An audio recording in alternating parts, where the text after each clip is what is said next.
One thing is clear. To realize the promise of AI and avoid the risk, we need to govern this technology, there's no other way around it, in my view. It must be governed. That's why we're here today. I'm about to sign an executive order that is the most significant action any government anywhere in the world has ever taken on AI safety, security, and trust. This order builds on the critical steps we've already taken to ensuring the AI Bill of Rights to bring together leading AI companies who agreed to voluntarily make certain commitments to make sure AI is safe and the system is secure. With today's executive order I'll soon be signing, I'm determined to do everything in my power to promote and demand responsible innovation. First, the executive order is about AI safety and security. Today, I'm invoking what's called the Defense Production Act that federal government uses in the most urgent moments, like mobilizing the nation during a time of war or developing COVID vaccines during the pandemic. This executive order will use the same authority to make companies prove that their most powerful systems are safe before allowing them to be used. That means companies must tell the government about the large-scale AI systems they're developing and share rigorous independent test results to prove they pose no national security or safety risk to the American people. At the same time, I'll direct the Department of Energy to make sure AI systems don't pose chemical, biological, or nuclear risks at the same time. Look, in the wrong hands, AI can make it easier for hackers to exploit vulnerabilities in the software that makes our society run. That's why I'm directing the Department of Defense and the Department of Homeland Security, both of them, to develop game-changing cyber protections that will make our computers and our critical infrastructure more secure than it is today.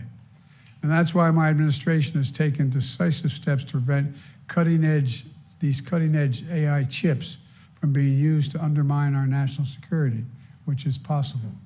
Second, the order is about making sure that AI systems can earn the American people's trust, the people's trust around the world.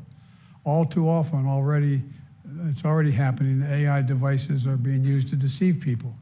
Deepfakes use AI-generated audio and video to smear reputations, spread fake news, and commit fraud. With AI, fraudsters can take 3 seconds, and you all know this, 3-second recording of your voice. I've watched one of me on a couple of things. I said, when the hell did I say that?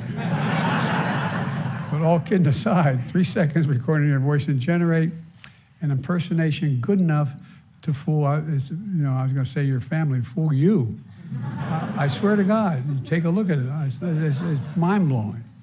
And they can use it to scam loved ones into sending money because they think you're in trouble. That's wrong. Everyone has a right to know when audio they're hearing or video they're watching is generated or altered by AI. Thanks to this order, the Department of Commerce is going to help develop standards to watermark and clearly label AI-generated content. Just say that's how it was generated, AI generated. That way you can tell whether it's real or it's not. And when your loved ones hear your voice on a phone, they'll know it's really you. Trust matters. Trust matters. Third, this executive order is about protecting your fundamental rights like privacy. Without safeguards, AI can put your privacy at greater risk. That's why I've called for new protections on your personal data. With this executive order, my administration is going to help develop leading-edge technology that make those protections as strong as possible. Look, privacy is not the only right at risk. Without the right safeguards in place, AI can lead to discrimination, bias, and other abuses. That's why, with the help of civil rights leaders here today, this order directs several actions to protect Americans' civil rights and their safety. That means clear guidance for landlords and federal contractors and federal programs to prevent the bias in AI tools that can be used to make decisions on whether or not someone qualifies for housing or benefits or a job. We'll develop the best practices for AI use to ensure fairness in the criminal justice system as well. And when appropriate, the Justice Department and the federal civil rights officers will investigate and prosecute AI-related civil rights violations. The fourth thing this order does, it will ensure that emerging technology works for consumers and for workers. For example, to protect patients, we'll use AI to develop cancer drugs that work better and cost less. We'll also launch a safety program to make sure AI health systems do no harm.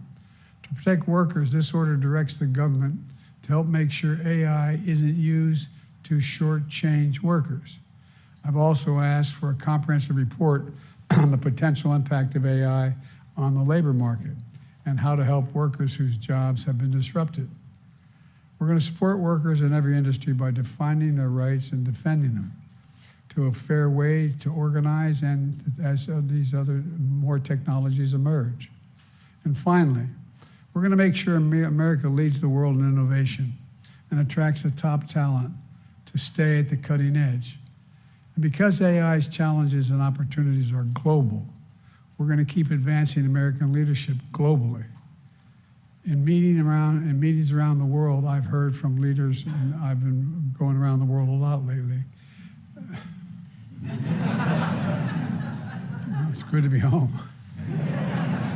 And we're looking, but leaders around the world, as they approach me, I mean in any country, they ask, is the United States going to show the way in AI? Will the United States lead? I'm sure Kamala's going to hear this when she's in the United Kingdom later this week. And we'll continue to work closely with allies and partners, including the United Nations, the G7, and the G7, which just set out the first ever international code of conduct to safely guide AI development.